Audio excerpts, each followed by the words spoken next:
Bonjour, aujourd'hui on va faire un exercice sur les espaces pré-hilbertiens.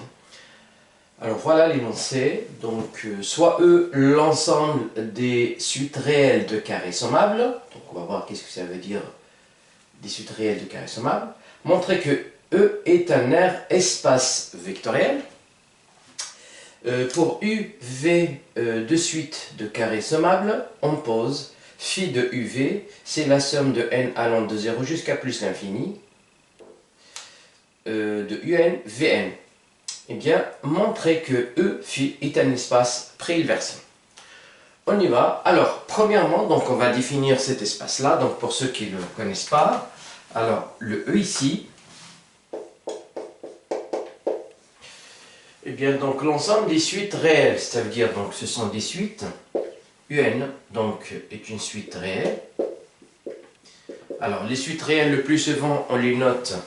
Donc, c'est R n, donc l'ensemble des applications qui vont de n vers R. Eh bien, tout simplement, le carré, donc là, comme si on est dans R, eh bien, tel que k ou bien n, la somme de n allant jusqu'à plus l'infini de un au carré soit finie. C'est-à-dire, la série, donc de terme général un au carré, ben, c'est une série qui est convergente. Donc voilà cet espace-là, à quoi il est égal. Très bien. Donc on veut démontrer que E est un R espace vectoriel. Alors déjà, on sait à l'avance que Rn est un espace vectoriel. Donc pour démontrer que E est un espace vectoriel sur R, ben, il suffit juste de démontrer que c'est un sous-espace de R exposant n. Et bien c'est ça ce qu'on va faire pour la première question. Très bien. On y va. Donc pour la première question ici, alors je veux démontrer que E est un R espace vectoriel. Alors, donc on avait dit qu'il fallait démontrer que c'est un sous-espace. Pour démontrer que c'est un sous-espace, il suffit de démontrer qu'elle est non vide et qu'elle est stable par toute combinaison linéaire de deux éléments. Eh bien, dire qu'il est non nul, ben je vais juste supposer, par exemple, si je prends UN qui est égal à 0, quel que soit n. Donc, quel que soit n appartient à n. Ça veut dire, je prends ici donc la suite nulle. Ben, c'est une suite, mais je regarde, j'ai un au carré égal à 0, quel que soit n appartenant à n. Eh bien, cette suite-là, ben, elle est bien dedans, puisque la somme de 0 à l'infini de 0, ben, ça fait toujours 0. Donc, la suite, cette suite-là, un, appartient bien à E. Donc, ça permet de dire que E est non vide. Voilà pour le premier point. Par contre, pour le deuxième point, on aura besoin d'un résultat ou d'un lemme. Donc, je vais faire ça sous forme d'un lemme. Et je pense qu'on en aura besoin aussi par la suite. Alors, donc j'ai un lemme ici. Donc, ce lemme-là, il nous dit que quel que soit x, y appartenant à R au carré, eh bien, qu'est-ce qu'on a? Eh bien, on a donc xy en valeur absolue est inférieur ou égal à 1 demi x au carré plus y au carré. Ça, donc, c'est une inégalité qui est très utilisée en analyse. Donc, je profite pour faire une petite démonstration très vite, donc elle n'est pas vraiment très difficile, mais dont l'utilité vraiment donc, est importante. Allez, on y va pour la preuve. Eh bien, c'est tout simplement, donc la preuve, elle est basée sur l'identité remarquable d'ordre 2. Eh bien, je sais que j'ai x plus y au carré, ça c'est tout le temps positif. Ça c'est quel que soit x, y, donc c'est un carré, et le carré d'un nombre réel est toujours positif. Et donc à partir de là, donc je vais développer, je vais avoir ici donc x au carré plus 2x, y plus y carré. Et bien je vais faire juste passer donc 2xy de ce côté-là, pour avoir moins 2xy est inférieur à x carré plus y carré. Et par suite, ben, je vais avoir moins xy qui est inférieur à 1 demi x carré plus y carré. Voilà, donc moins xy est inférieur ou égal à 1 demi x carré plus y carré. Alors maintenant, il suffit juste de démontrer que la même chose, mais sans moins. Dans ce cas-là, eh bien, je vais prendre ici, alors je vais prendre ça, c'est le premier point. Le deuxième point, ben, je vais mettre là moins. Donc je sais pareil que x moins y au carré, c'est un carré, donc il est tout le temps plus grand ou égal à 0. Je développe encore une fois ici, pour avoir la même chose ici, donc avec un moins ici. Bon, ensuite, donc je vais le faire passer par là pour avoir 2xy cette fois-ci. Donc là, ça permet d'avoir directement 2xy est inférieur à x carré plus y carré. Et bien pareil ici, donc ça me permet de dire que là, c'est inférieur, xy est inférieur à x carré plus y carré. Alors, donc si je prends cette inégalité et celle-là, alors ça me permet de dire que pour n'importe quelle valeur de xy, eh bien déjà ce nombre-là, donc xy, il va être positif ou négatif. Donc dans tous les cas, que ce soit au moins xy ou xy, c'est tout le temps plus petit que ça. Ben, ça veut dire qu'en valeur absolue, qui va donner ça ou ça, ben, c'est toujours plus petit ou égal à 1 demi x au carré plus y au carré. Donc ce qui me permet d'avoir cette inégalité. Voilà pour une démonstration de ce lemme-là que l'on va utiliser. Très bien, donc je peux l'effacer pour continuer l'exercice. Donc je l'efface ici. Et bien ici, alors, donc je veux démontrer que c'est un sous-espace de Rn. Eh bien, j'ai démontré qu'il est non vide. Ben, je vais voir le deuxième point ici. Alors, je vais prendre deux. Alors, soit alpha, bêta de réel. Et je vais prendre deux éléments de E. Donc, soit, alors, U et V de E. Donc, ce sont des suites ici. Bien, des éléments de E, ça veut dire que ces deux suites-là, U, V, ils sont de carré semmables. Et bien, il suffit maintenant, alors, est-ce que alpha U plus bêta V, est-ce que ça c'est un élément de E?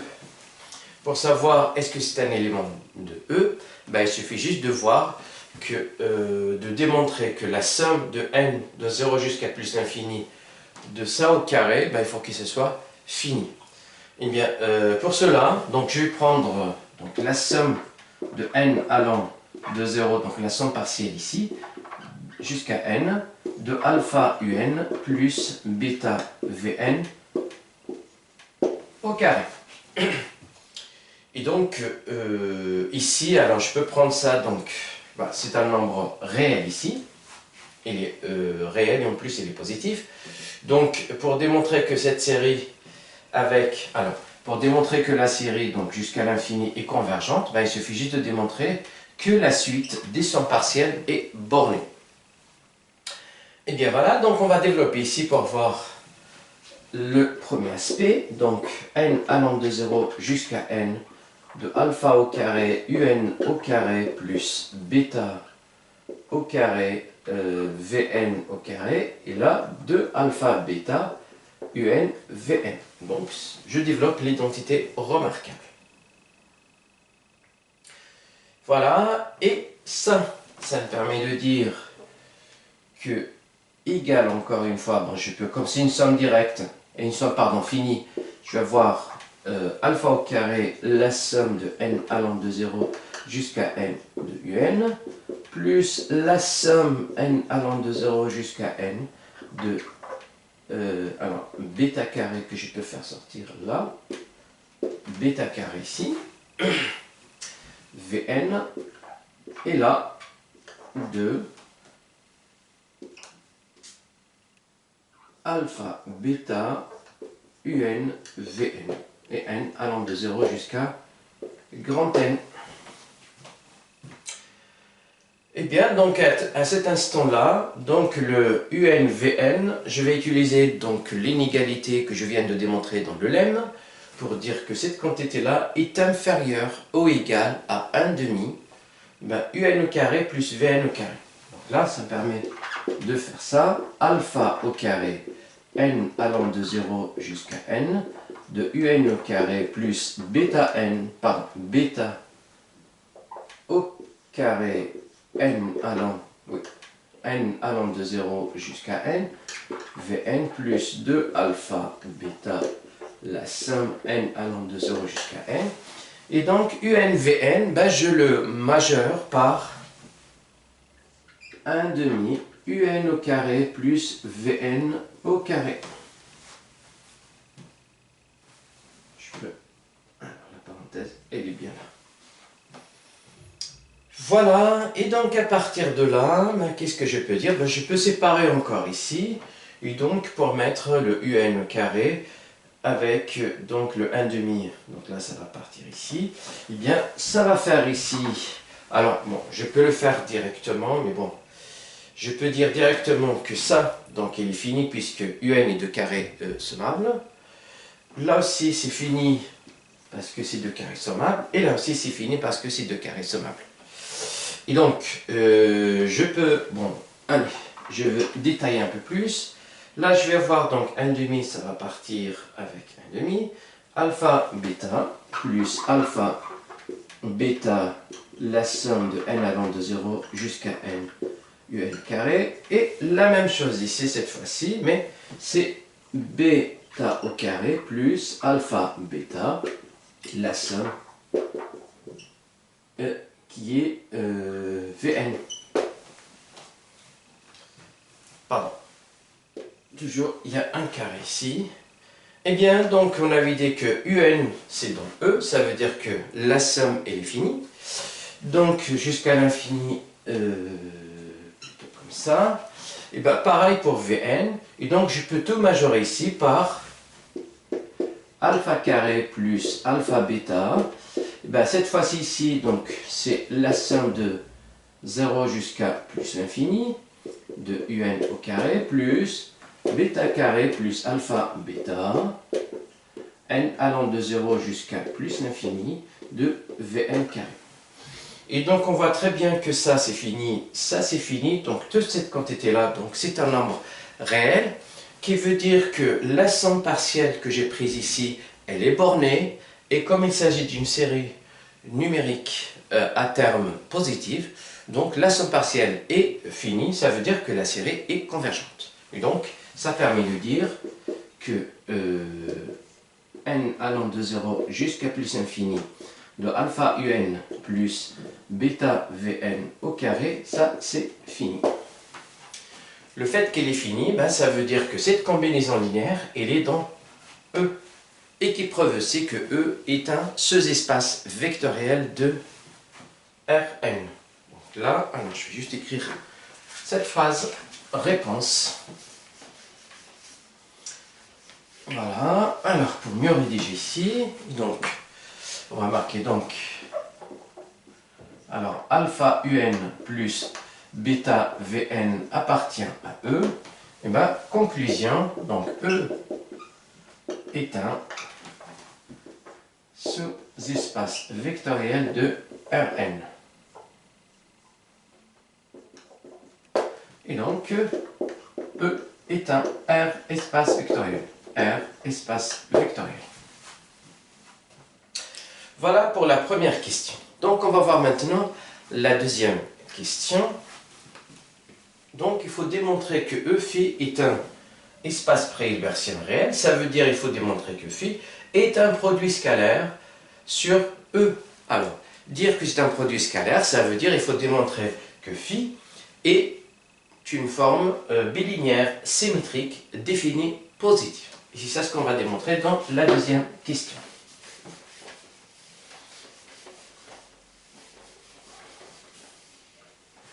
Alors, deuxième question. Donc on doit démontrer que phi,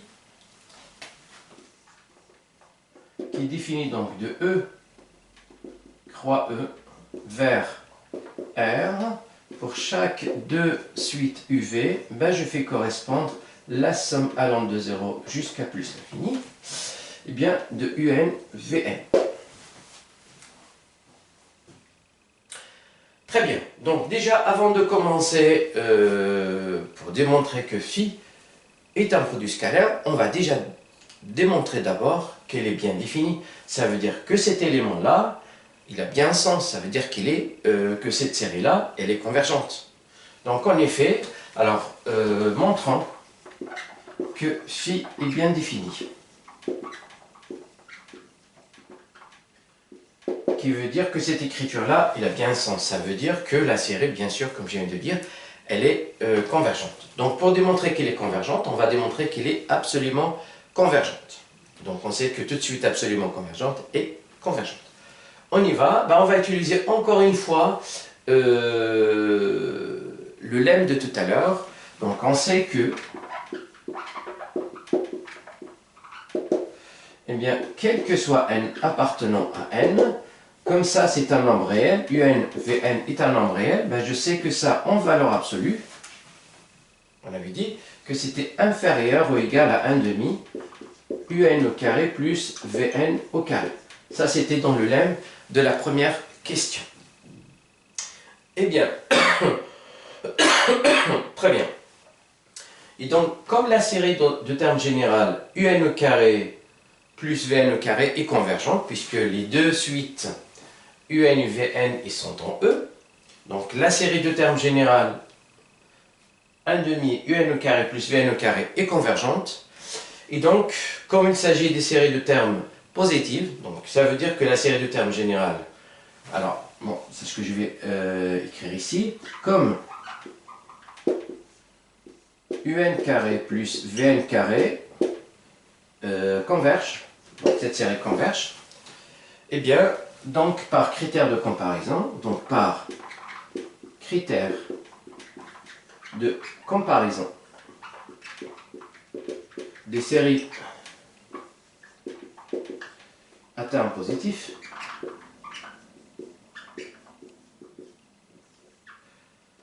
eh bien, ça permet de dire ça, que la série, donc un, Vn, converge.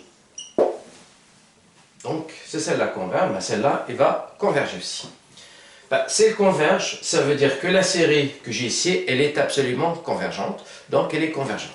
Alors, ça permet de dire que la série un, Vn est absolument convergente, donc ils convergent.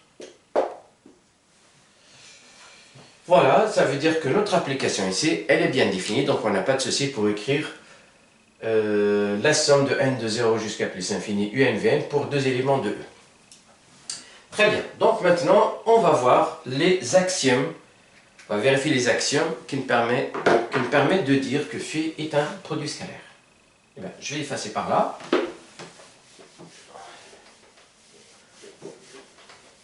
Alors, premièrement, on va passer donc le fait qu'on est dans R. Eh bien, donc on va démontrer en premier que phi est, il est donc symétrique. Ce qui va nous permettre donc de démontrer uniquement la linéarité par rapport à une des deux variables. Eh bien, donc j'ai phi, alors je suppose que je prends deux éléments UV, donc phi de UV égale la somme de n allant de 0 jusqu'à plus l'infini, donc de un Vn.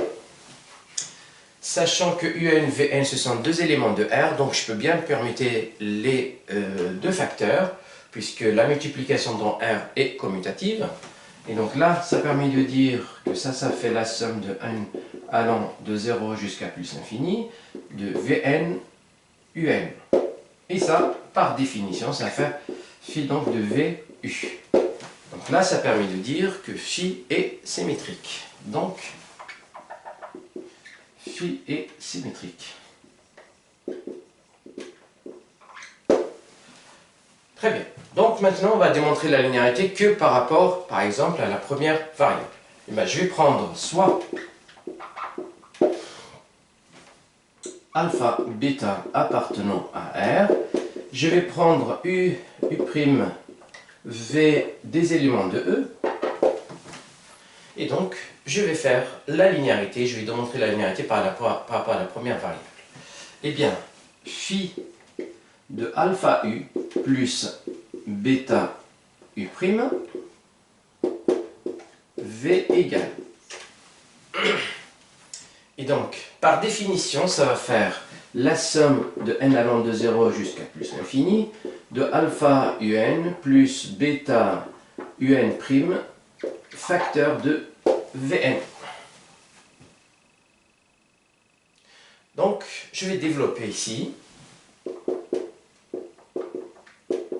pour avoir alpha un Vn plus bêta un' Vn. Donc à l'intérieur, on a deux séries, en fait, deux termes généraux de deux suites convergentes. Donc je peux bien séparer la sommation ici. Donc là, je vais sortir alpha directement à l'extérieur. Un Vn plus bêta un' Vn, n allant de 0 jusqu'à plus l'infini. Alors là, donc, encore une fois, donc je vais le répéter, il faut bien s'assurer que les deux séries soient convergentes. Sinon, on ne peut pas séparer les deux séries ici. Et donc, on obtient visiblement alpha phi de uv plus bêta phi de u', v. Et donc, ça prouve bien la linéarité à droite, et donc par symétrie, on a la linéarité à gauche. Conclusion, phi est bilinéaire symétrique. Donc, phi est donc bilinéaire et symétrique. Alors, pour finir donc avec cette question, donc il suffit maintenant de démontrer que phi est définie positive et définie, en fait elle est définie positive. Donc la positivité, elle est vraiment donc immédiate, et même la définition positive aussi. Donc je peux effacer par là. Le plus gros est déjà fait. Alors, si je prends donc soit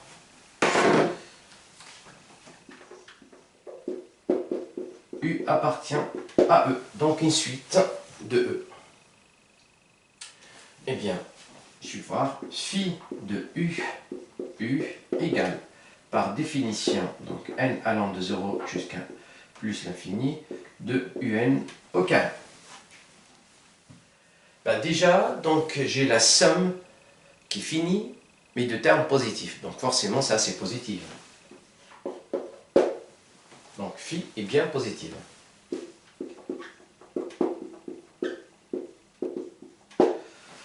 On va démontrer qu'elle est définie. Alors, je vais prendre donc soit, comme je fais ici, alors cette fois-ci, je suppose, si phi de U égale à 0. Alors, ça permet de dire qu'on a une somme infinie de termes positifs qui est nulle. Donc, une somme infinie ou finie de termes positifs qui est nulle, ça veut dire que tous les termes sont positifs. C'est la propriété des nombres réels positifs. Donc là, ça permet de dire que quel que soit n appartient à n, j'ai un au carré est égal à 0, qui entraîne que un égale à 0, quel que soit n appartient à n. Si un au carré égale à 0, ça veut dire que n égale à 0. Donc, il veut dire que le u que j'ai pris ici, là, ça veut dire que u, c'est le 0 de E. Et ça, c'est la définition donc de la forme phi. Donc, conclusion, phi est bilinéaire, symétrique, défini, positif. Et bien, tout simplement, ça, c'est la définition d'un produit scalaire. Donc, phi est un PS, donc produit scalaire de E. Donc, si c'est un produit scalaire de E, ben, c'est la définition d'un espace pré-hilbertien réel. Donc, E, phi est un espace pré-hilbertien réel. Voilà, donc cela marque la fin de cet exercice. Alors, si vous avez bien remarqué, donc on a utilisé principalement le lemme que j'ai démontré dans la première question. Et d'ailleurs, c'est un résultat qui est très utile en analyse, on l'utilise le plus souvent. Donc, il faut bien en prendre soin. Voilà, donc on arrive à la fin. Si vous avez des questions, n'hésitez pas à m'en faire part et je répondrai volontairement. Et donc, d'ici là, je vous souhaite une très bonne journée. Merci.